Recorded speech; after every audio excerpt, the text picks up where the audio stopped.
Hello, everyone. Welcome to Mental It episode 2. After a long hiatus, I decided to, with the first episode, after the first episode, I decided to do my own internal work. And I decided to go to therapy to continue this project because there's no way that I could do this project without doing the work myself. So I'm really excited to start this again. This is episode 2, as I mentioned before. And we have today Mango, we're going to call him Mango. Mango, yeah. Manny here. So we're going to learn a little bit about him and his story. I really appreciate you being here for this project. Thank you so much It for means a having lot me. for me because I think that you're a really interesting guy. So I can't wait for everybody else to meet you as well. So we're going to go right into it with the first question. Let's do it. I didn't do any icebreakers because I felt like you could handle it. Yeah. So where are you from and where did you grow up? So I'm from, obviously, New York City. We're here. We're at home. I was really, bred, born youth in Harlem, 141st. That's why Harlem is so special to me. I love Dipset, all that shit. Yeah. It's like home, I feel like. But I've been at the Bronx for, since I was 3 years old, 4. So I feel like I got a good share of Manhattan and the Bronx. Because I always went back and forth, but I've lived in the Bronx. So you're more Harlem-based. So Yeah. would you consider yourself more Harlem than Bronx? 50-50. 50-50? I have to. They both got a good impact in my life. Got it. Good and bad, so. So what was life like for you growing up in those areas? It was great. At that time, my father was alive, so things were way different. And the unity amongst, I guess, I think people feel like this, your father's side, mom's side. My father's side and I were very united at my youth, baby. So, and he was around at that time. So it has a very sensitive part to me. My grandparents, I have a lot of vivid pictures of those moments. So, of Harlem? Yeah, of Harlem, of being out there, being indoors, the apartment. So it's kind of nostalgic for you in a way. Heavy. Once I get off the train. And it doesn't even have to be in 141st. I could be on 125th. I could be on 110th. I'm home. I get that warmth. Yeah. I get that same feeling because I was born in Brooklyn, but I was Really? raised I was born in Brooklyn in Bed-Stuy. Ooh. But I didn't stay there a long You didn't time. really- No. I left when I was 2 years old when I left. Actually, we lived in Brownsville. We were the believe it or same, not. 3, 2. We were really young. We don't I really was remember. very, very young. So Yeah. then we moved to Queens, and then I spent my entire life there pretty much. Same.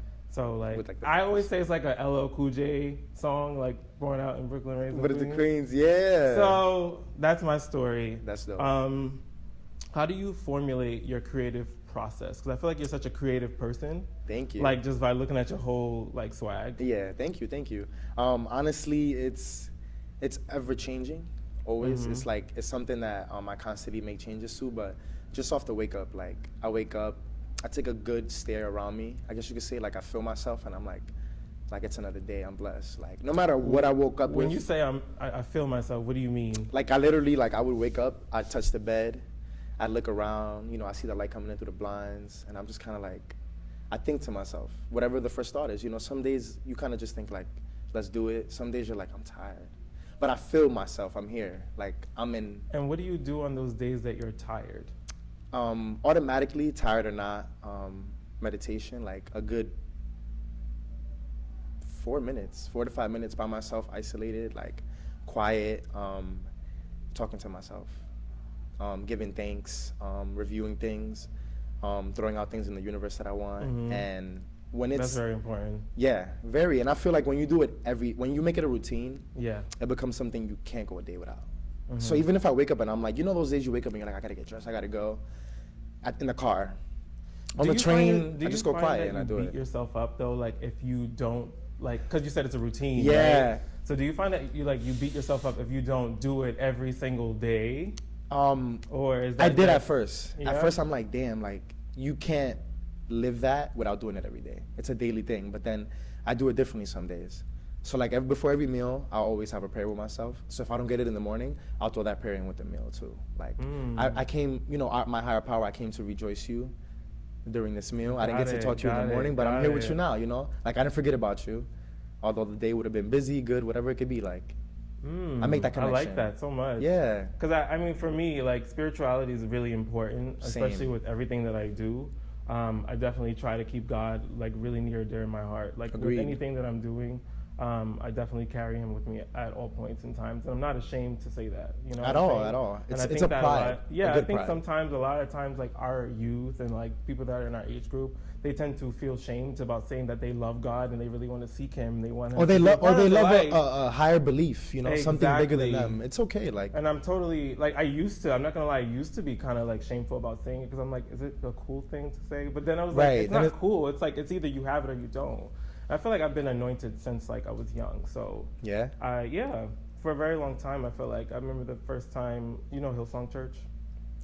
Sounds familiar, Hillsong Church. Yeah, A little so bit. it's like a new age of like Christianity, pretty much. Okay. But I don't like to label myself like Christian per se, but I do believe that in the beliefs that God kind of like bestowed upon us. Okay. Like I believe God is love, so that's just what I believe, you know.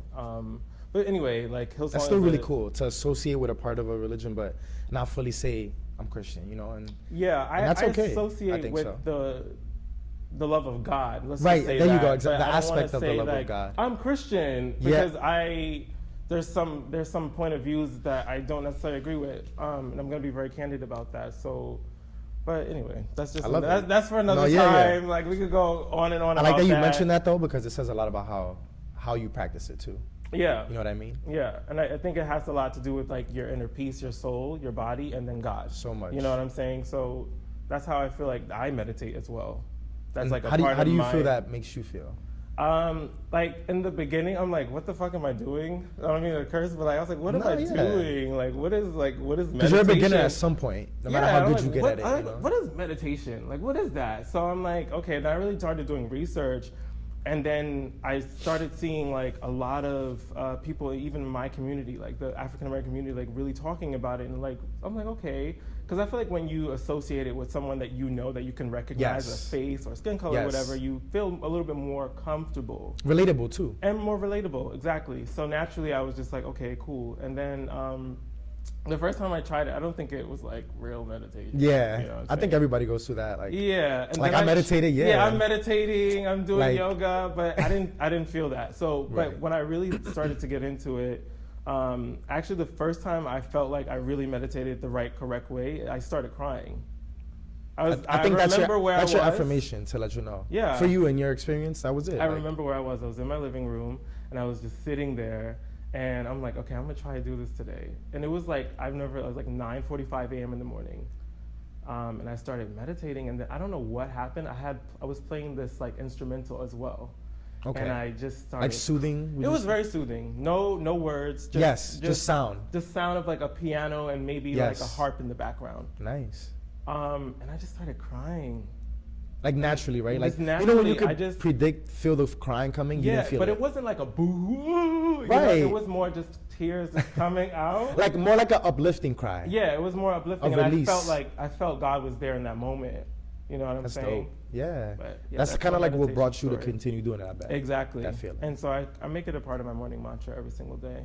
I love that. We both do that. Yeah. That's dope. That says a lot about us, I feel like. I know. With how we I treat. feel like it connects you with other humans on a completely different playing field. Yes.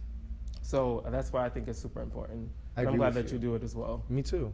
That actually gets me into my next question about like when I talked about your creative process, like where do you draw like creation from? Everything. Literally, like I'm talking about a person to the fact that ladder is behind us is like blue with a pink strap. I'm like, I look at that and I'm like, let's make a jacket that's blue with a pink strap. You know, like I just anything. I feel like that's tough to answer because inspiration to me is everything that's around me, from what people say to how the train looks to. That's why I feel like inspiration is open for interpretation because you draw from it where you draw. Like you can just be talking, you know what I mean? Like you can be talking and like someone could say something and you're just like, ding, like that's it. Like literally, like just to kind of bring a connection to it. The other day I'm watching the ASAP interview on Breakfast Club and 12 was like that they were with Virgil and he was like, yeah, yo, Off-White, and that Virgil gave him that look like, Off-White, what's Off-White now?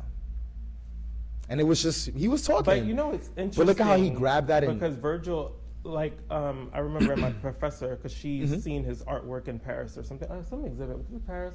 Maybe it was Chicago. Like actual artwork? Like his actual like installations that he did. Nice. And he likes to use a lot of like, ladders and stuff like that.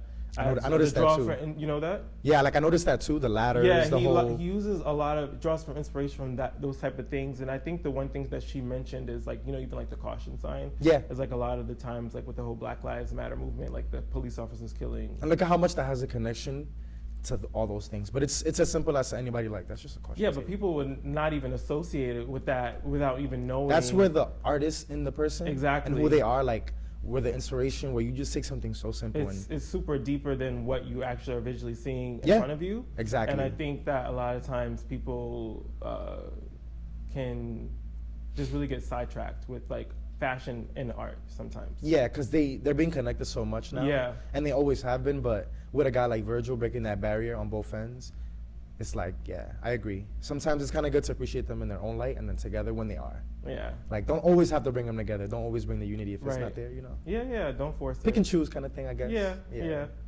So but this anything. next question, we're gonna get We're gonna real get- deep. We're about to get real deep. Let's dive in. All right. So, when was the last time that you lied to someone, and if so, was it with good intentions or was it to save your own ass? Do I have to mention like the lie or kind of just mention the whole lie and intention? You don't have to like. You can mention if you have lied recently. You don't have to go into detail maybe about what it was that you lied Okay, about. okay. But was it to save your own ass or you just? It's usually I know it's tough saying No, that. yeah. But, You know. Hold on over here. Wifey in the bag, but nah, like honestly, it was with good intention. Most of the time, it's with good intention, and if it's to save my own ass, it's like a, damn, mom is mad kind of thing. And she's mad, so I'm gonna be like, it wasn't me, but she's gonna find out. But it was recently. It was I don't like to say where I work. I don't. No, where yeah, I teach. yeah. I teach. Yeah, I work yeah. with the Department of Education, and like someone asked me something about a situation, and I was like, that's my homeboy. I didn't really see much. I saw everything. So then You know what I'm saying? So lied with the good intention, because I knew that But was this lie gonna get him in trouble had you told the truth, in a way that, or was it like, oh, I'm being loyal? he was gonna get in trouble, and I was also being loyal, but it wasn't the kind of trouble that I'm like, they're not gonna understand that. They're not gonna try to investigate it. They're gonna look at it black and white. So I'm like, nah.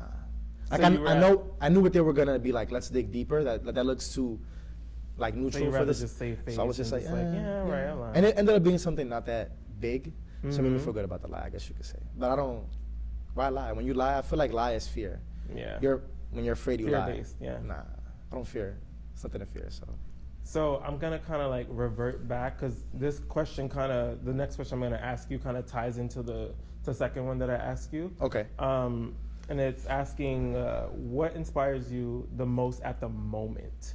Right now, Yes, right now. the fact that. That's such a good question. Because right now there's a good Because core. it's all about being present, right? Right, like So in the it's present, what are very you second inspired moment. Right now, in this present Right now, moment? it's actually what the universe is showing me when I take a step. So I guess you could say the progress, but it's the progress nobody can see. It's the progress that people don't see that puts the finishing product together. Like I'm talking about shooting, like maybe a day of shooting visuals, and then another day of like sitting at home editing, and I'm like, in a matter of 2 weeks, I feel like I've done things that take some people months when they don't. And you know, and what's motivating that is the fact that I think like, we got that done in a week.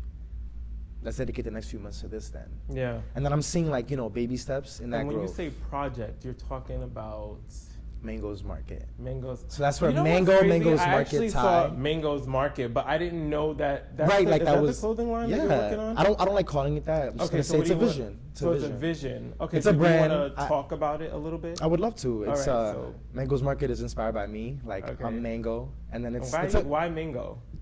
my government, my name, Manuel Gomez. Oh, got it. Let's see if you get it. Got it. You got think it. you did the like click. Oh, yeah, You got no, it? It clicked Like really man, quick. Manuel. Yeah, I got it. Go Okay. Gomez. And Okay. it was actually a homeboy of mine that like he told me that one day. He's like, "Yo, call yourself Mango." I'm like, I love mangoes, bro, but why? He's like, I'm like, all right, you got me hooked because I like that fruit. So like, why would I do that? He's like, bro, Manny, right, Manuel? I'm like, yeah. He's like, man, go. His last name is Gomez, right? I'm like, I just looked at him with that face you gave me, like, I'm running with that shit. Like, we running with that. Like, That sounds like a high conversation. it was. It definitely was. But I knew it sobered me up in a good way because I was like, nah, this is it. Like, this is my you know, I guess you could say part of finding yourself is what you consider yourself, what you label yourself, whether you're an artist, whether you're a human being. We all have nicknames, we all have aliases. What do you label yourself as? Mango. That was it. Like when I found that, looking back at it now, everything started to really get into place. Who's going to be here for the long run? What's going to be here? Work, job, everything, emotions. Like I found Mango and I started finding everything. So would you say that Mango? Okay, so because your original name is Manny, right? Right, so, Manny. Yeah, that's like the more popular known. Yeah. Amongst so everybody. Mango, when you started associating yourself, I just literally just thought about this question. I just got inspired just now. Mango, would you say that Mango gave you more strength and more power to fulfill these passions of yours? Oh yeah. Maybe because Manny couldn't do it. Would you say that Mango is actually the I like this question because I have a. You see where I'm going with it? Yeah, I do. Do you but think that Mango is the stronger persona? Like.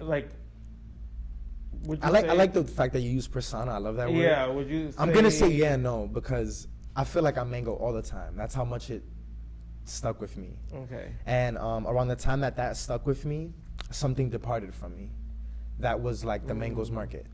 So finding Mango, found Mango's Market. It was a chain reaction of like I found me and I found the platform that I'm gonna be known for, and then like the rest is history. I like kind the of fact that you said known for because you just know it's gonna happen. Right, you're gonna have your that too, the assurance. Yeah. Like I know this is gonna be it. I feel it. I believe it, and I feel like it was it. Like as I pushed away from something else, I literally immediately grew close to where I knew was gonna be everything.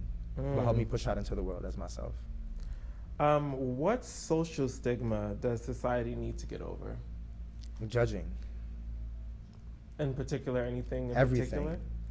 Particular? All right, art is art. Let's throw that out the way. But I want to say judgmental of each other. So it's as simple as like, why is his hair like that? Do you want to go deeper? Yeah. Okay. Like, why is his hair like that? Why does she have so many tattoos? Keyword on she. Why does he have painted nails? About pronouns now. Right. Okay. Like I feel like just the thought of when you look at someone just judging, like, oh, let me look at that person, and just instead of just looking at them and taking in who they are, we kind of always think of saying something right away. Like we feel like we have to say something. Why?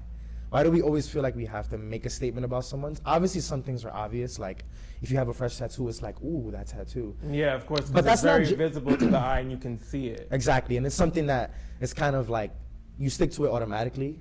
But yeah, I would say judging others. Like we should look at others to understand more than we look to judge so quickly. I would say the same thing. If I'm being quite honest, because of the nature in which I went through my therapy process, I didn't realize how much I actually judge people. Wow, this is so. good. I mean, I've been in therapy like 6 months, whatever. Like okay, which is but naturally in our brains, we tend to just judge people based off of what we see, and a lot of the times, what I realized too is what my therapist told me, is we tend to judge people based off of our fears, of what we I was going there next. So I'm happy you said it. Or we are afraid of, or what we've convinced ourselves we're not good in, maybe. Or good like enough. It could be a look, it can be a power. Yeah. It can be the ability to play a sport. It can be the fact that you don't have nice eyelashes. Exactly. It can be so small. So we tend to just lean into fear as opposed to leaning into love. Right. Because a love-based mind doesn't tell you that you should be judging someone. But on the other hand, and it's natural. It's like an autopilot. It's a natural thing to judge. When you first see someone, yeah. you either say, oh, wow, like you may not say it out loud, but you're saying it internally to the person. Consciously, like, you're telling yourself. Exactly, like, oh, okay, well, wow, that person's hair is like kind of crazy. Yeah. Like, oh, that's interesting. And it's like as simple as seeing someone and like thinking attractive or not. Like I feel like and like I don't think anyone's wrong for that, because sometimes it's implied on you. Sometimes it's also who you are becoming, who you're learning who you are. Sometimes you look at someone and you kind of think, or you think, ooh, like they just have a look. They look good. They have a appeal, whether it's sex appeal, whether it's whatever it could be. And it's cool to just like kind of look at someone and take them in. You know, yeah. You'll be shocked how much that draws inspiration. Exactly. All kinds of things. I agree. Now this next one, oh, thank you. That was a good question. What are you currently struggling with in your life at the moment? What would you say that you're struggling with right now? Right now. I mean, it could be in general. Like, I'm gonna say right now, and it's been a general thing, but right now, it's expressing, but not Like, I'm not gonna express What do you mean it expressing? 'Cause verbally. I feel like you're good at Right? verbally expressing I yourself. feel like when I say that, people are like, you? And I'm like, yeah, but verbally. Verbally as far as like talking to people. And You struggle with that? I feel like people don't really want to listen. I'm gonna be honest. A lot of people don't want to listen, and it shows. It shows in as simple as what you're doing. The heavy eye contact is so special to me. I'm talking to you, don't be on your phone. Don't, like, it's okay to look away. We're not all good at that eye contact 24/7 of the conversation, but you can tell when someone's really invested emotionally. Like, forget the physical. I want to make sure you're listening to me, because I might say something that could trigger something in you that could help us connect, or could just help me get through whatever it could be. But I That's feel like that's where my main add struggle on right to now. what you're saying, like, I love that you said that. It's like that connection, like, Yeah. wanting to listen. You can feel We've it when been so someone. programmed with the phones and stuff like that, and technology, that like we don't really have to really interact on a very This we feel like this is mental- enough. Yeah, this is enough. Like, And it's that's why I like- think that also this idea of anxiety, like social anxiety, came about even more. It really, You're so the used to- percentage of it, like when I'm Right. like, I didn't even know, like maybe like I don't know, 25%. I'm just throwing Yeah, out no, numbers, yeah. but that's it's I'm true. just giving you context, because it's like we've been so accustomed to contacting each other and communicating like Yeah, this. So virtually. when we get in front of the camera, we don't really know how to Yeah, interact. interact, whether it's talking or listening, Because some of us feel like, oh, I can still talk, because I talk so much through the phone. I could just word what I'm saying. And then that's where, like, different struggles come in with the whole anxiety thing you're saying. Like, Yeah. some of us could speak on that phone all day, but if you ask us in person, we're like, good, Yeah. And it's like you should have a good balance of both. Because Agreed. both are going to be around. You're going to always Exactly. have each other. But this seems like it's going to be around for some time. So it's like, find a good balance with both to manage. Yeah.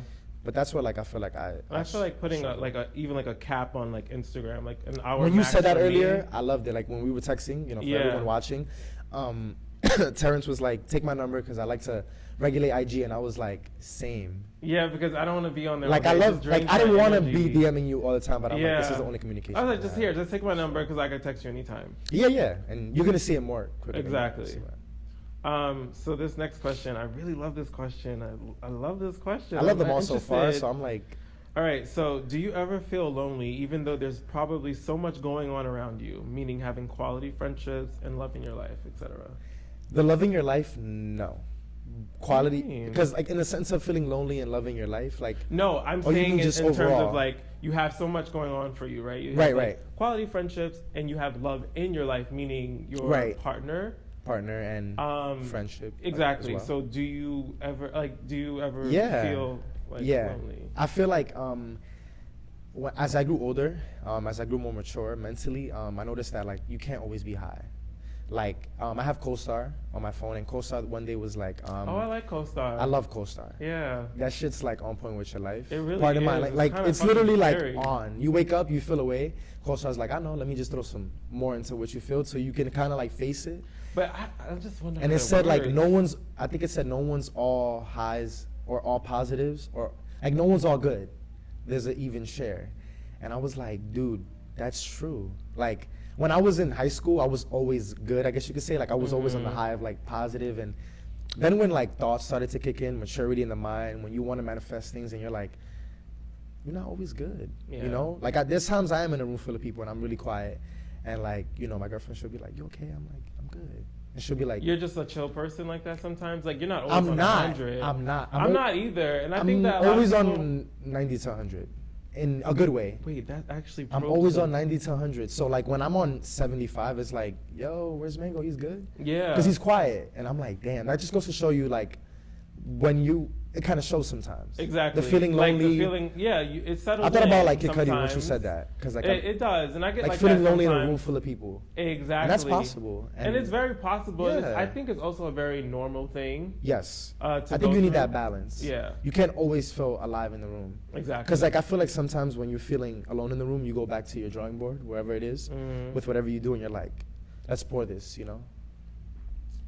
What? Okay, so this is gonna actually get into the next question. Tie in. Okay. What was the darkest moment of your life, and how did you get there, and how did you get yourself out of that dark place?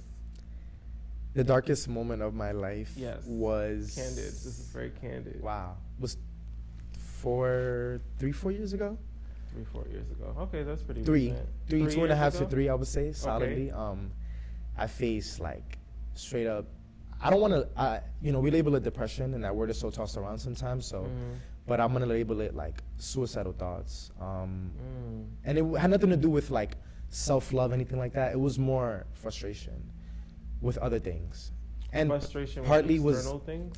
Or relationship, internal? Okay.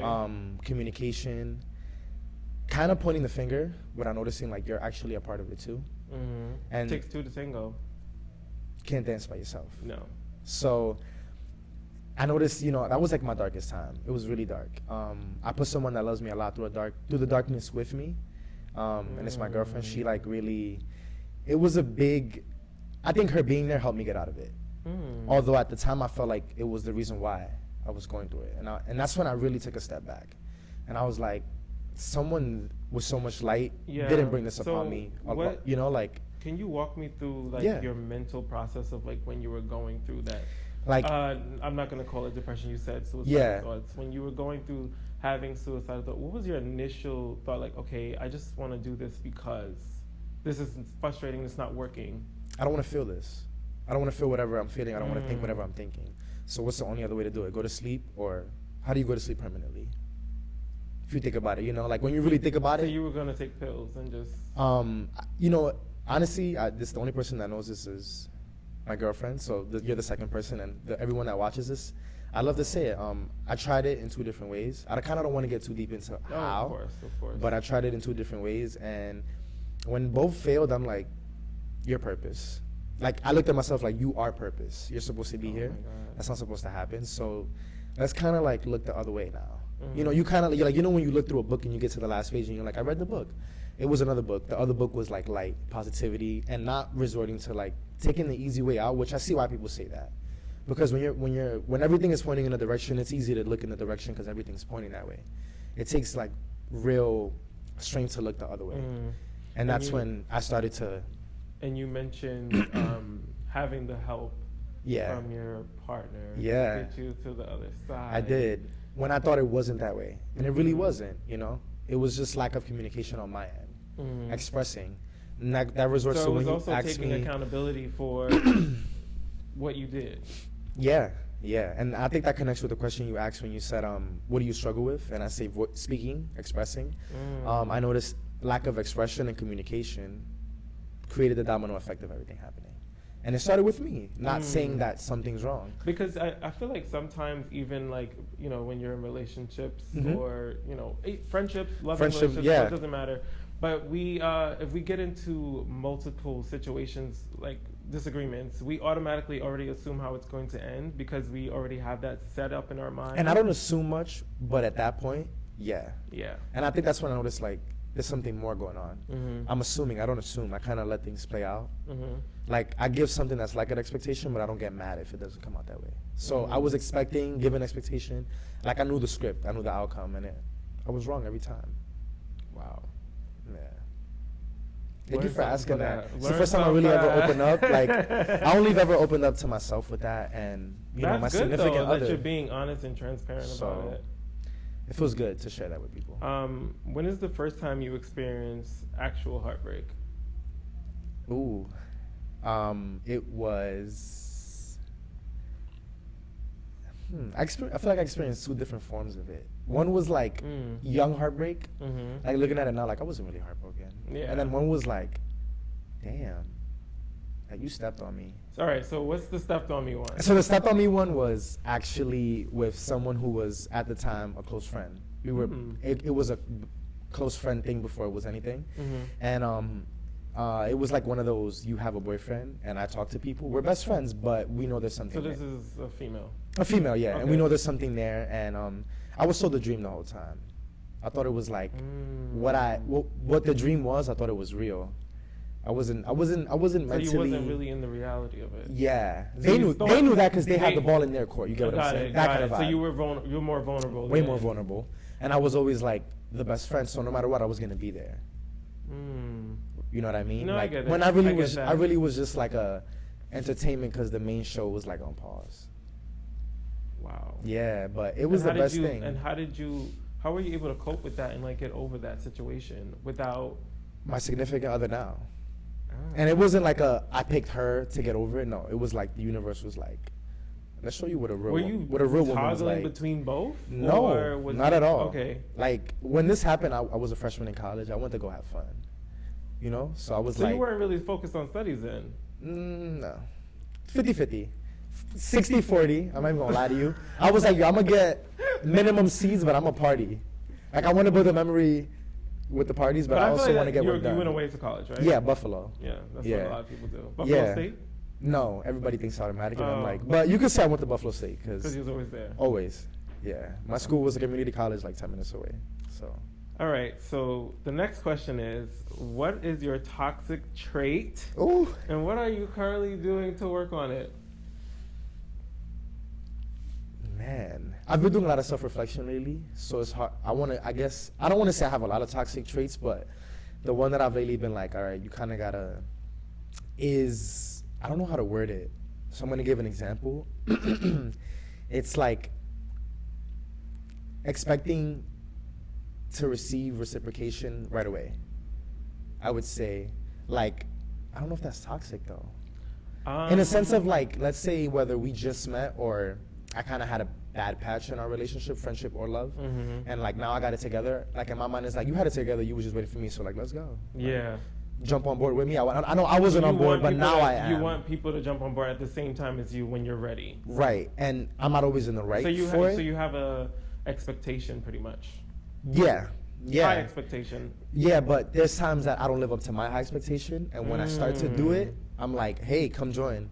And I gotta chill, you know? I really gotta like notice that some things take time. Sometimes I'm gonna be the expectation that was always there, and the person that I'm, whether it's friendship or love, is gonna be either, I'm not reciprocating, or they're gonna get there. So I have to work with it, and every day, everything's a work in progress. Yeah, I mean, and every day I see little things with whether it's my mom, whether it's my lover, friends, business, anything. I see it be tested. I gotta be like, give it time. Yeah. Give it time. All right. So the next question. These questions, like, you what? don't even know me like that. What's up? These questions are good. I feel like and I say that in a I like joking these way. questions because actually these questions came from like straight from the dome. I love it. Like I was just sitting I there, love like it. literally. You probably came seen up- me like twice ever. That's why I've I'm seen you like, twice, but I always like look at people's Instagram too to like try to get like right, get a an gist, idea get of a their gist. personality Yeah. so that I can ask the questions that I really want to know about. But these them, are really too. good with like right now, Yeah. current, present. If you could say if you could say something to someone dead or alive right now in this moment, what would that one thing be? Thank you to my dad. Him not being here is why I am what I am. Him being here, my mom says it all the time. I think that's what gets me the real source of like, I know it's true. She tells me all the time, like, if your dad was here, you'd be so cocky, stuck up, you'd have it all. He was giving you everything already and you weren't even able to walk yet. So like, whenever she repeats that, as I talk about myself to her or about things I'm doing or going through, I'm like, thank you, Dad. Like your absence in physical presence is why I am who I am and what I am. And I think that's like when you're at the highest point when, you know, when you lose someone and you're like, we all try to find a reason why. A reason why. Yeah. And some of us believe there's a reason before we get God why he does what he does. right. And in every loss there's a gain. And I believe it. I'm a and firm his believer in loss that. was so big, but it's the biggest gain. It's me. It's what I am. It's what I live by. It's why I am how I am. And I wouldn't, as much as I want him here, I wouldn't change it. I'd just say thank you. That's it. I'll take that. That's really dope. Now we're gonna wind down to like the final question. All right. Cool. If you can leave the people with a message Okay. that's in your heart right now, what would you say? Keep going. You could look. Keep going. Okay. Keep going. Keep going, whatever it is. Just keep going. Just keep going. Like, keep going, whatever it is, whether it's trying to achieve something, whether it's trying to disconnect yourself from something, whether it's outgrowing something, whatever it could be. It could be as simple as like, I'm trying to really drink more water. Keep going. Yeah. Keep facing the battles of it. Don't just stop because it's easy to say, let me grab the opposite of what I want to do. You know what I mean? Yeah. Just keep going. Weather it. Like, it's so cliche, but my man Nip said it best. Like, it's really a marathon, and the more you go through it, the more you see the temptations become like weaker. Yeah. And you get more like, I want water. You know what I'm saying? Yeah, no, I get And you. the only way to know that is how? Keep going. That you got to keep going through you got to Keep be going. in the puddle. You got to go through the motions. Exactly. You can't be looking at the motions. You got to be in it. You got to mess up during the motions. You got to make a good choice during the motions, you know? Yeah. Just keep going, whatever it is. Like, don't stop. Super You're going to thank dope. yourself one day. Yeah. I personally wanted to say something to you. What is it? No. I admire your courageousness. Like, just like coming out here and being on this episode, like, really means a whole lot to me. I don't know you that well. No, but you know, I know you from like Ashley. So, and the minute I met you, I was like, I love his vibe. I think that he could be really great for the show. And then I ran across the Instagram video, and it was like further confirmation for me to have you here.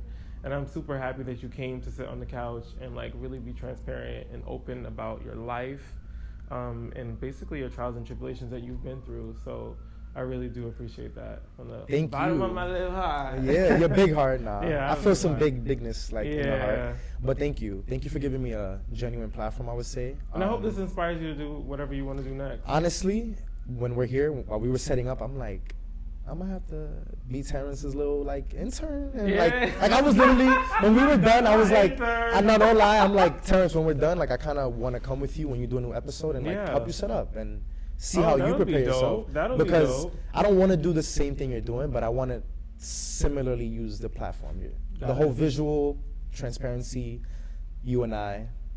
Let's just lay it on the table. Like, I love it, bro. I love it. Good. Thank you for having me. It's a pleasure. It's a blessing. And so that's gonna actually wrap it up. This felt like we came to chill. I know, it kind of came we like spoke, a chill. and I'm like, I want to talk more. Like chill. It was chill. It was. So thank you guys also for tuning in to Mental It episode 2 with Manny. We out. We out. Out the door. It was so much fun. I loved it. Oh God, I know we went overtime.